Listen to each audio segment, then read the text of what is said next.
I want to start this off by doing a little experiment.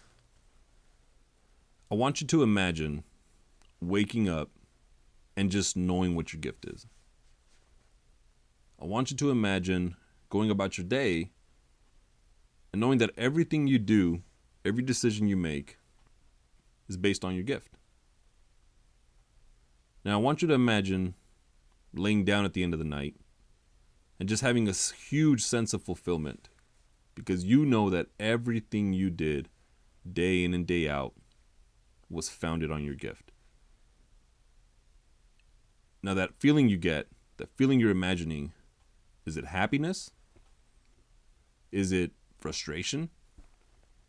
Is it confusing? Because for me,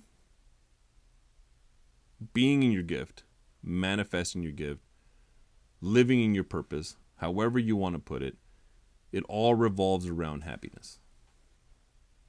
When people come to me and ask, how can I find what my purpose is? How can I find what my gift is? My biggest thing is just what makes you happy. I really don't think that there's this crazy formula to figure that out. Because if what you do day in and day out brings you happiness, then just keep doing it. So when we think back to that feeling of how would that feel if you just knew that every day, day in and day out, you were doing what made you happy? Now the next question is, what are you willing to sacrifice for that? What are you willing to trade for that? Are you willing to trade some difficult conversations? Are you willing to trade your job? Are you willing to trade maybe losing some relationships? Because only you can determine that. I'm going to share a little bit about a sermon that Bishop T.D. Jakes had. And he made a statement that has stuck with me till today. And he said, the reason why people are frustrated with not knowing what their gift is because those people that are truly gifted, they can't see their gift. The reason why people that are truly gifted are frustrated is because their gift and however they manifest it or however they carry it, that's their norm. And that's the misconception, right? Is we all feel that who we are and what makes us happy isn't enough. It's like it should be some bigger, grandiose thing that should be my gift. And for me, for instance, for many years, people repeatedly said, hey, Andres, that's your gift. Hey, Andres, that's your gift. And I struggle with it because I honestly didn't think I was good enough. Right? When people were like, hey, your gift is to be there for people. Your gift is to lead people, to guide people, to get your hands dirty, to show the way. I didn't think I was good enough. Until this day, I struggle with it from time to time. But the sense of fulfillment I get from doing what people said was my gift, I'm willing to trade that moment of being uncomfortable because I don't think I'm good enough for the acknowledgement that I'm living in my gift. So the question is, what are you willing to sacrifice for that? And if you can ask yourself those questions, if you can close your eyes and imagine that day, right, of waking up knowing what it is, going about your day, and again, at the end of the day, and just repeating that over and over and over again, what would you trade for from now until the rest of your life to have that feeling every day? Because if we were put on a scale, I think overwhelmingly the majority of the people would trade whatever they had to trade. Because the majority of people now know the value of happiness. The majority of people now know that certain things aren't everything, right?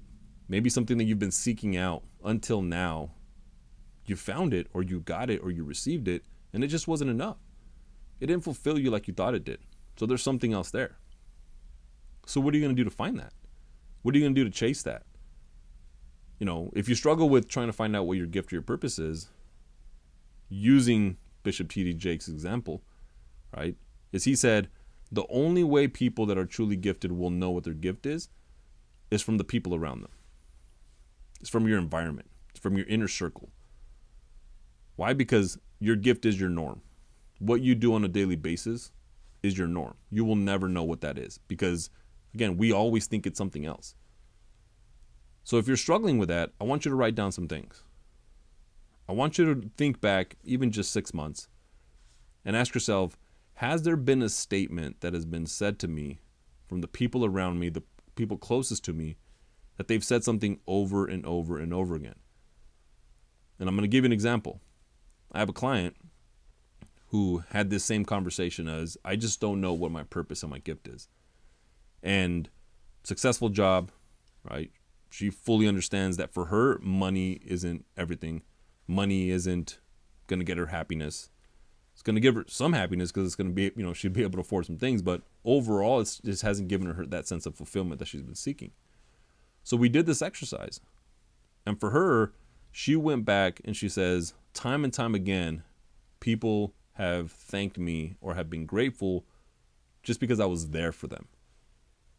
And when I asked her, do you think that's your gift? Is just being there for people? She was confused.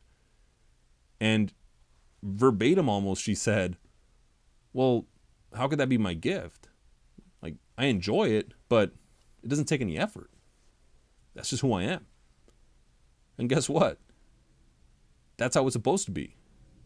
When you're truly gifted, it shouldn't take a lot of effort. It shouldn't be hard. It shouldn't be difficult for you to be manifesting your gift. Bishop T.D. Jakes said, people that are born with the gift of singing, they don't try to sing. They just sing. He also said people that are born with the gift of writing, they don't try to write. They just do. So if we fully understand that now, right, then we can actually take it upon ourselves to ask ourselves, have I been not neglecting my gift, but just thinking that my gift has to be something else? Now, if you do that exercise and you can't think of something that has been repeatedly said, then the next step is go have some conversations with those people around you. Go around the people that know you really well and that you trust and ask them, what do you think my gift is? And ask 10, 15 people. And if there's the majority of them say one or two things, that's your gift. Now, once you know that, now it's your responsibility. And I'll follow it up with the next question of, what are you going to do with it? What are you going to do to make sure that you're manifesting your gift? Because if we know that manifesting our gifts is what brings us happiness, which in turn brings us fulfillment, then what are you going to do with it? What are you going to do to exercise that? For me, I'm grateful for the tribe, my coaching group, because within the tribe, there's been some groups that have formed just organically. And it's been beautiful to see because within those groups, I think they've found out the power of sharing with each other what each other's gifts are. And it's by simply just thanking each other for those things. And I'll be honest, the majority of it is just being there. Being understanding, lending an ear. Again, we have a misconception thinking that it's something that's so much bigger than it really is. When in turn, you being there for somebody, that's the world to them. And in your mind, you're thinking that your gift needs to be something bigger. But it's already big enough. It's as big as it needs to be for the people that are around you, the people that are actually receiving your gift. So if you're struggling and you've had this constant frustration, I invite you to do that exercise. I invite you to think back and say, man, maybe I've been living in my gift this entire time, but I've been confused thinking that my gift should be something different. And I guarantee you that if you go through that exercise, you might come out with the fact that you already know what your gift is. You just haven't exposed it. Because I truly believe everybody's born with it. So it's not a matter of like seeking it out to go find it. It's just uncovering it. It's just kind of reaching out and just pulling out all the layers of doubt, of insecurity, of jealousy, of ego that maybe you've put on top of it to hide it. Because I'm telling you one thing, the moment you can start exposing that, that's where the happiness comes around. That's where the sense of fulfillment comes around. And if that's truly what you're seeking, what are you waiting for? So I challenge you, go through that exercise. Reach out to the people around you if you're struggling with it. But then I would challenge you with the follow-up question. What are you going to do with it? I said it before and I'll say it again. Life moves pretty fast. You don't stop and look around once in a while, you could miss it.